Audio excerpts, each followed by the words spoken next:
Hello friends, मैं अलीसगढ़ जे electrical railway DFCCIL। तो finally एक NPCIL ने नोटिफिकेशन जारी किया है वैकेंसी से related. NPCIL nuclear power corporation of India limited, ये टोटल जो भारत में है वो 6 या 7 है। अभी न्यूक्लियर पावर प्लांट स्थित है, 6 या 7 है। तो इसमें एक यूपी में भी स्थित है, बुलंदशहर डिस्ट्रिक्ट में nuclear power corporation of India limited Narora. ये भारत सरकार का PSU होता है। तो इसमें हम टॉपर रहे थे 2022 में, जब इसका एग्जाम दिए थे उसमें हम टॉपर थे। तो अभी वैकेंसी आया है तो इसके बारे में आपको जानकारी देंगे। तो इससे पहले आप हमारे चैनल पर नए हैं तो चैनल को सब्सक्राइब कर लीजिएगा, वीडियो को लाइक कर दीजिएगा, शेयर कर दीजिएगा। तो इसमें अभी नोटिफिकेशन जारी किया गया है जो कि फॉर्म फिलअप हो रहा है 16 तारीख से। तो इसमें 2 तरह का पोस्ट है। ऐसे तो बहुत सारा पोस्ट है, जो नर्स का पोस्ट होता है और बीटेक लेवल पर ये सारा है। हम आपको बात करेंगे ITI पे और जो 12th बेस पे यहाँ पे वैकेंसी आया है। तो उसमें बहुत ही अच्छा वैकेंसी और बहुत ही अच्छा अपॉर्चुनिटी है। ये बहुत ही अच्छा डिपार्टमेंट है NPCIL, तो nuclear power corporation of India limited. ये एक भारत सरकार का PSU होता है। जैसे DFCCIL भारत सरकार का PSU है, वैसे भी NPCIL भारत सरकार का PSU होता है। और बहुत ही अच्छा फैसिलिटी होता है इसका, क्योंकि हम वहाँ पे एग्जाम दिए हैं, देखे हैं उसका। उसी के कैंपस के अंदर में ही बहुत सारा चीज़ आपको जो भी स्कूल ये सब मिल जाता है। आपको सुविधा का कोई भी कमी नहीं रहता है। आपको मार्केट ये सारा चीज़ उसी में मिल जाएगा, जो आप कोई भी दिक्कत नहीं होता है। तो बहुत ही अच्छा उसका बिल्कुल इंफ्रास्ट्रक्चर होता है और बहुत ही अच्छा इन्वायरमेंट होता है उसका। तो NPCIL आपको जो एग्ज़ाम लेगा वो कैंपस में ही एग्ज़ाम ले लेता है आपका। उसके जो कैंपस है उसी में वो उसका पूरा व्यवस्था रहता है एग्ज़ाम लेने के लिए, तो उसी में एग्ज़ाम होता है। तो 2022 में हम इसमें एग्ज़ाम दिए थे प्लांट ऑपरेटर के पोस्ट पे, जो अभी उस टाइम 9 पोस्ट आया था समथिंग। अभी 29 पोस्ट आया है, तो बहुत ही ज़्यादा पोस्ट आया है। तो उसमें 9 पोस्ट में मतलब हम जब एग्ज़ाम दिए थे तो उसमें हम टॉप किए थे उसमें 2022 में जब एग्ज़ाम हुआ था। तो अभी ये 29 पोस्ट आया है। तो इसमें क्या होता है कि जैसे आपका 2 फेज में एग्ज़ाम होगा। एक होगा प्रीलिम्स होगा, फिर मेंस होगा अगर ITI पे भरे हैं। और ITI पे भी होता है, जो प्रीलिम जो होता है वो सभी के लिए सेम होता है। आपका 1 घंटे का एग्जाम होगा प्रीलिम्स, जो एक क्वेश्चन 4 नंबर का रहता है और 50 क्वेश्चन ही रहता है। जो एक क्वेश्चन 4 नंबर का रहता है, सॉरी 3 नंबर का रहता है, और 1/3 नेगेटिव मार्किंग रहता है। तो आपको क्वालिफाइंग मार्क लाना है जस्ट आपका 40%, 30% ऐसा होता है कैटेगरी के हिसाब से। तो आपको क्वालिफाइंग मार्क जस्ट लाना होता है प्रीलिम्स में। उसके बाद उसी दिन आपका मेंस हो जाएगा, उसी के कैंपस में एग्जाम होता है। और मेंस हो जाएगा उसी के दिन। आपको 2 घंटे का एग्जाम होगा मेंस में, जो भी 50 क्वेश्चन रहेगा। अगर ITI से भरे हैं तो ओनली ITI ट्रेड से रिलेटेड क्वेश्चन रहेगा। अगर आप PCM से भरे हैं तो आपको मैथ और आपका साइंस आएगा 50 नंबर का। तो ये रहता है मेंस में, जो 2 घंटा का एग्जाम होगा, उसी पे मेरिट बनेगा आपका। सिर्फ मेंस में मेरिट बनता है। उसके बाद अगले दिन आपका अगर आप ITI से भरे हैं तो अगले दिन स्किल टेस्ट होगा। स्किल टेस्ट में आपको डरने की ज़रूरत नहीं है। स्किल टेस्ट में ओनली आपका जो हैंड टूल होता है, ये सब का बेसिक नॉलेज पूछा जाता है, जो सभी बता देते हैं। और क्वालिफाई नेचर का होता है, तो बिल्कुल क्वालिफाई कर जाएंगे। मेन एग्जाम है, एग्जाम अगर क्वालिफाई हो गए हैं तो बिल्कुल आपका सिलेक्शन हो जाएगा। तो इसमें यही होता है। बाकी इसमें जो तैयारी करने के लिए जब हम टॉपर थे उस टाइम, तो हम उस टाइम में रेलवे और SSC का जब हम प्रीवियस ईयर ज़्यादा बनाते थे उस टाइम में, तो बिल्कुल बहुत ही अच्छा हेल्प किया था, जिसके कारण मेरा एग्जाम निकल गया था NPCIL का। 9 पोस्ट था। ऐसा नहीं है कि इसमें जो ज़्यादा कंपटीशन तो बहुत ही ज़्यादा रहता है, क्योंकि सीट कम होता है और कंपटीशन ज़्यादा रहता है। तो उस टाइम हम एग्जाम दिए थे, जिसमें मेरा समझ सकते हैं कि PT में तो हम क्वालिफाई कर गए थे, क्योंकि क्वालिफाई नेचर का है। तो जब मेंस में एग्जाम दिए थे तो मेंस में मेरा 50 क्वेश्चन में हम 48 क्वेश्चन 49 क्वेश्चन बनाए थे, जिसमें 1 क्वेश्चन रॉन्ग हुआ था और 48 क्वेश्चन सही हुआ था। तब जाकर के मेरा 1 रैंक आया था, मतलब। और 3 दिन से 3 सीट में एग्जाम चल रहा था 9 पोस्ट पे ही। तो समझ सकते हैं कि कितना ज़्यादा कंपटीशन रहता है। तो इस बार तो ज़्यादा पोस्ट है और बहुत ही इसका कैंडिडेट है जो इंतजार करते रहते हैं कि कब वैकेंसी आएगा। तो अभी वैकेंसी आ गया है, आप अप्लाई कर सकते हैं। और अच्छा तैयारी होगा तो बिल्कुल सिलेक्शन होगा। अब ज़्यादा अगर प्रीवियस ईयर रेलवे ये सब का अगर तैयारी कर रहे हैं, अगर अच्छे से प्रीवियस ईयर बनाए हुए हैं, तो बिल्कुल आपका सिलेक्शन हो जाएगा। क्वेश्चन ज़्यादा हार्ड नहीं रहता है, लेकिन जो क्वेश्चन रहता है, पहले जब हम एग्जाम दिए थे उस टाइम से पहले का जो क्वेश्चन था वो थोड़ा इजी रहता था। लेकिन हम जब एग्जाम दिए थे उस टाइम से थोड़ा SSC लेवल में, जैसे SSC थोड़ा माइंड बेस्ड क्वेश्चन डाल देता है, उस तरह से क्वेश्चन पूछा गया था। तो अभी भी उसी टाइप का क्वेश्चन पूछा जाएगा। अगर प्रीवियस ईयर आपका अच्छे से बनाए हुए हैं, अच्छे से पकड़ है कंसेप्ट पे, तो बिल्कुल आपका एग्जाम निकल जाएगा। और ज़्यादा हार्ड क्वेश्चन रहता नहीं है, मतलब समझ सकते हैं कि मॉडरेट लेवल का इसका क्वेश्चन आता है, जो ज़्यादा हार्ड नहीं रहता। अगर अच्छे से तैयारी है तो बिल्कुल निकल जाएगा।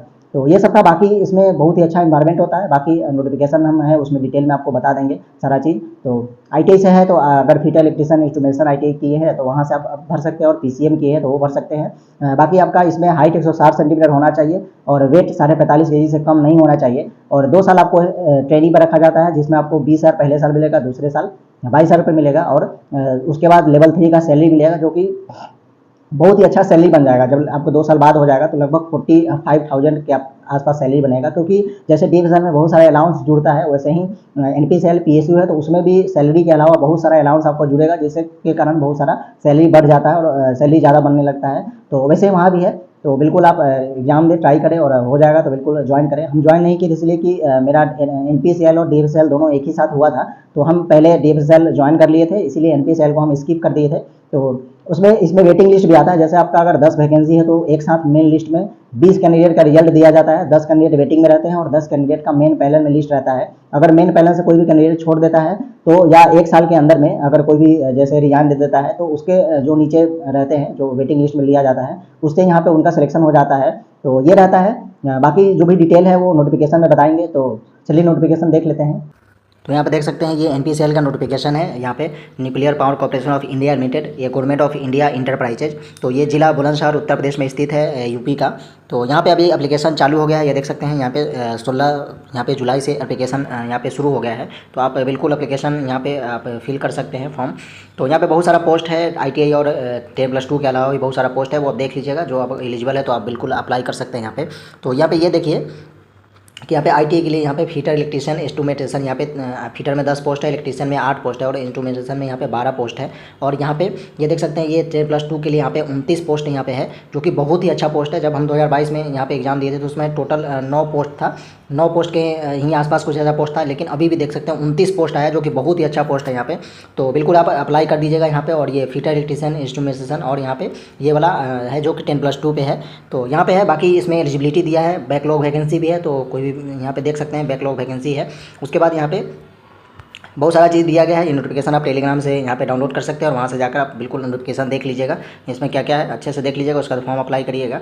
तो यहाँ पे देख लीजिए, बाकी यहाँ पे एलिजिबिलिटी दिया गया है। तो यहाँ पे ITI और ये होना चाहिए एलिजिबिलिटी में। तो देख लीजिए यहाँ पे स्टाइपेंड ट्रेनिंग के लिए, ये स्टाइपेंड ट्रेनिंग है यहाँ पे, जो कि वृत्तकारु प्रशिक्षु, जिसे 10+ यहाँ पे 10th होना चाहिए प्लस 50% यहाँ पे न्यूनतम फीटर इलेक्ट्रीशियन इंस्ट्रूमेंटेशन ट्रेड में 2 वर्ष का ITI होना चाहिए न्यूनतम। तो 2 वर्ष का नहीं, अगर 1 वर्ष का तो 1 वर्ष का आपका सर्टिफिकेट, 1 वर्ष में आपका अनुभव होना चाहिए, तो भी आपका यहाँ पे काम चल जाएगा। तो देख लीजिए यहाँ पे 2 वर्ष से कम है तो संबंधित अभ्यर्थी कोर्स समाप्ति के बाद संबंधित क्षेत्र में कम से कम 1 वर्ष का अनुभव होना चाहिए, तो चल जाएगा। तो बाकी देख लीजिएगा ये है। उसके बाद यहाँ पे अगर 10+2 से आप अप्लाई करना चाहते हैं तो 10+2 के लिए यहाँ पे फिजिक्स केमिस्ट्री मैथ होना चाहिए और 50% न्यूनतम होना चाहिए और एक सब्जेक्ट यहाँ पे इंग्लिश आपको कंपलसरी है, ये होना चाहिए। तो ये हो गया। बाकी अदर पोस्ट के लिए है बहुत सारा यहाँ पे, जो भी जिस पोस्ट से आप अगर अप्लाई कर रहे हैं तो उसका क्वालिफिकेशन एक बार जरूर चेक कर लीजिएगा। और यहाँ पे देख सकते हैं ये इसमें आपको हाइट और वेट भी रहता है। तो यहाँ पे देख लीजिए ये श्रेणी 2 जो दोनों हैं, यहाँ पे दोनों के लिए हाइट वो 160 सेंटीमीटर और 45 kg से कम आपका नहीं होना चाहिए। और ये 2 मंथ का आपका स्टाइपेंड ट्रेनिंग रहता है, जो पहले साल 20,000 रुपये मिलेगा, दूसरे साल आपको 22,000 रुपये मिलेगा। उसके बाद आपका जो 2 साल कंप्लीट हो जाने के बाद 21,700 रुपये आपका बेसिक यहाँ पे मिलेगा। तो लेवल 3 का सैलरी हो जाएगा और बहुत ही अच्छा सैलरी यहाँ पे बनने लगता है, क्योंकि PSU है, PSU में बहुत सारा अच्छा फैसिलिटी होता है, तो बहुत ही अच्छा यहाँ पे आपको सैलरी मिलेगा, इसमें कोई दिक्कत नहीं है सैलरी में।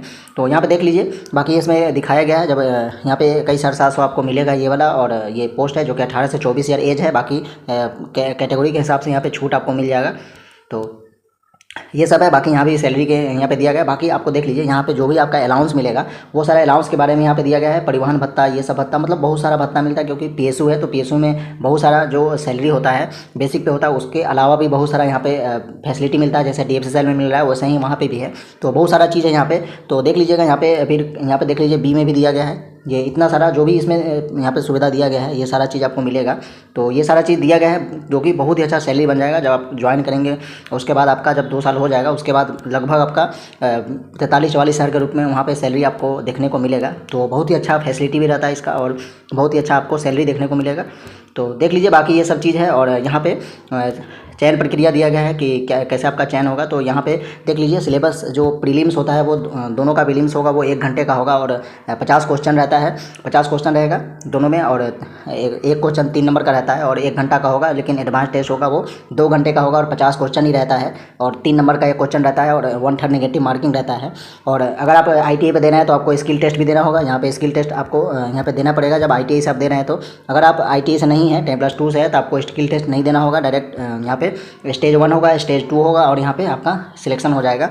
तो ये देख लीजिए, यहाँ पे 2 चरण में आपका हो जाएगा, जबकि ITI पे आपको स्किल टेस्ट देना होगा। तो स्किल टेस्ट से डरना नहीं है, यहाँ पे स्किल टेस्ट में कोई दिक्कत नहीं है। आपको हैंड टूल ये सब के बारे में आपको पूछा जाएगा, बहुत ही ईजी होता है, लगभग सभी कैंडिडेट उसमें क्वालिफाई कर ही जाते हैं। तो ये हो गया। बाकी आपको यहाँ पे दिया गया है और भी कि यहाँ पे देख सकते हैं वेटिंग लिस्ट के बारे में दिया गया है। यहाँ पे आपको मेरिट कैसे बनेगा वो दिया गया है, उसके बाद वेटिंग लिस्ट के बारे में भी दिया गया है। तो यहाँ पे देख लीजिए, जितना भी है यहाँ पे आपका जो PT होगा, जितना भी यहाँ पे है आपका वैकेंसी है, सभी अलग अलग कैटेगरी है सबका। तो ये सब के लिए सभी का PT जो होगा वो सेम ही होगा। प्रीलिम्स 20 नंबर का आपका गणित पूछा जाएगा, 20 नंबर का आपका साइंस पूछा जाएगा और 10 नंबर का आपका सामान्य विज्ञान पूछा जाएगा। ये सिर्फ क्वालिफाइंग नेचर का होता है। उसके बाद आपका जो मेरिट बनेगा वो मेरिट बनेगा मेंस लेवल पे, जो मेंस का एग्जाम होगा उस पर आपको मेरिट बनेगा। तो ये देख लीजिए, यहाँ पे आपका इतना % लाना है, सामान्य श्रेणी से 40%, 30% OBC है, तो ऐसे करके इतना आ जाएगा तो आप पास कर जाएंगे CBT 2 के लिए, सॉरी एडवांस टेस्ट के लिए। तो एडवांस टेस्ट आपका होगा जो आपका रिलेटेड होगा, जिससे आप भर रहे हैं। जैसे आप PCM है तो आपका PCM से पूछा जाएगा, ITI से है तो ITI से रिलेटेड टेस्ट से क्वेश्चन रहेगा आपका।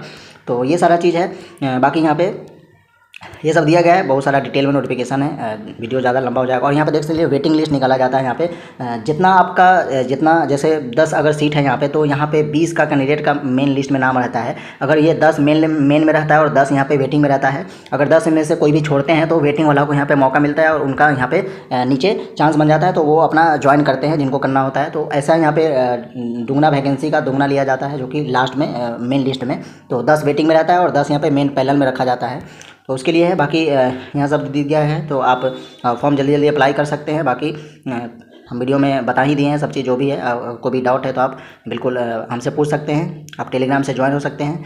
मिलते हैं अगले वीडियो, तब तक के लिए बाय, और वीडियो देखने के लिए थैंक्स।